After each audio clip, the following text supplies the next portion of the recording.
প্রিয় অষ্টম শ্রেণীর শিক্ষার্থীরা, শুভেচ্ছা নিও।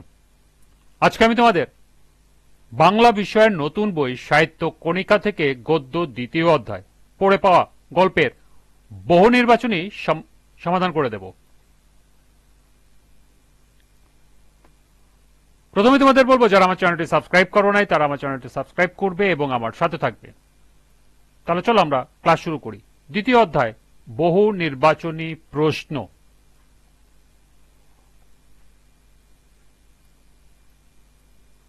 লক্ষ্য করো, পাঠ্য বইতে 5টি বহু নির্বাচনী প্রশ্ন দেয়া আছে। তাহলে প্রথমে আমরা এই 5টি বহু নির্বাচনী প্রশ্নের সমাধান করব, এরপর আরো সম্ভাব্য গুরুত্বপূর্ণ কিছু বহু নির্বাচনী প্রশ্ন দেখব এবং তা সমাধান করব। পাঠ্য বইয়ের বহু নির্বাচনী প্রশ্ন 1, কাদের বাগানে আম কুড়াতে কালবৈশাখী উপেক্ষা করে সবাই ছুটছিল? চাটুর্যদের, মুখুর্যদের, বারুর্যদের, গাঙ্গুলিদের। সঠিক উত্তর গ, বারুর্যদের। 2, চাঁপাতলির আমের ব্যাপারে এত আগ্রহের কারণ তা হলো 1, প্রচুর আম পাওয়া যায়, 2, খেতে অত্যন্ত সুস্বাদু, 3, নির্বিঘ্নে কুড়ানো যায়। নিচের কোনটি সঠিক? ক 1 ও 2, খ 1 ও 3, গ 2 ও 3, ঘ 1, 2 ও 3। সঠিক উত্তর ঘ 1, 2 ও 3।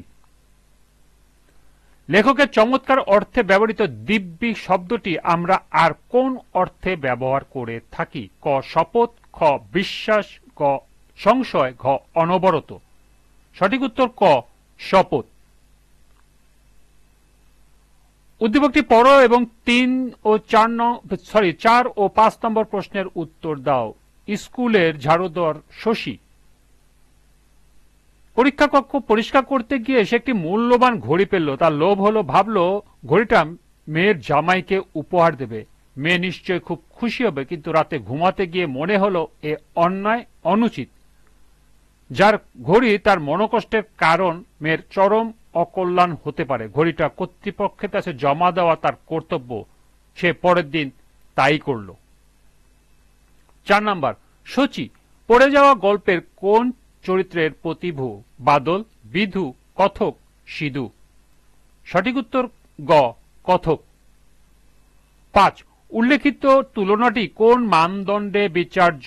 উভয়ই 1, ন্যায় ও কর্তব্যে উদ্বুদ্ধ, 2, লোকলজ্জার ভয়ে ভীত, 3, অকল্যাণ চিন্তায় তাড়িত। নিচে কোনটি সঠিক?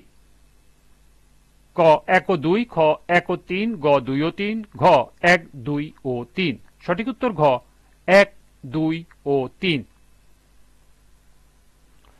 এই ছিল পাঠ্য বইয়ের 5টি বহু নির্বাচনী প্রশ্নের সমাধান। এবার সম্ভাব্য গুরুত্বপূর্ণ কিছু বহু নির্বাচনী প্রশ্ন।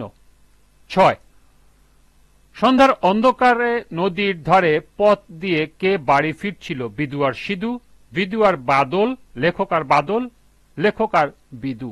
সঠিক উত্তর ঘ লেখক আর বিধু। 7, ও বড় হলে উকিল হবে সবাই বলতো। কে? সিধু, তিনু, বিদু, লেখক। সঠিক উত্তর হল গ বিদু। 8, বন্যায় কোন চরের কাপালিরা নিরাশ্রয় হয়ে গেল? মুরাতিপুর, অম্বরপুর, বারাকপুর, নির্বিষখোলা। সঠিক উত্তর হল খ অম্বরপুর।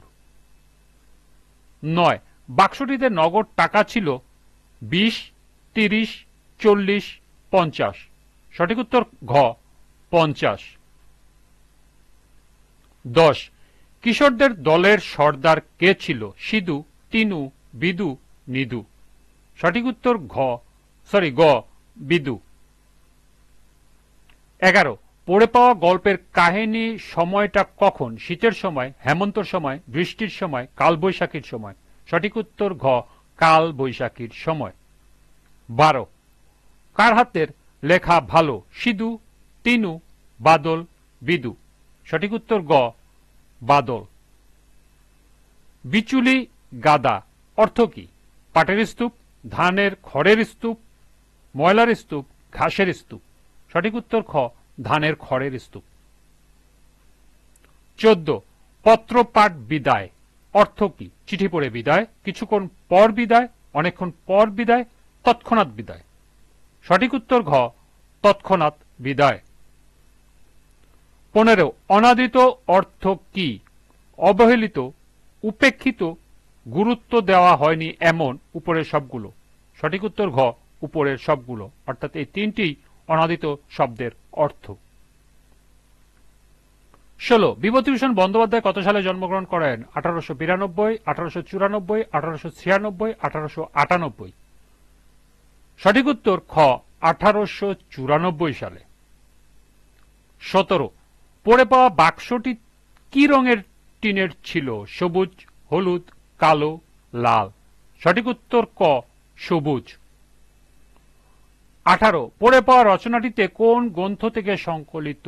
পথের পাঁচালী, হীরামানিক জলে, চাঁদের পাহাড়, নীলগঞ্জের ফ্যালমন সাহেব। সঠিক উত্তর গ, নীলগঞ্জের ফ্যালমন সাহেব।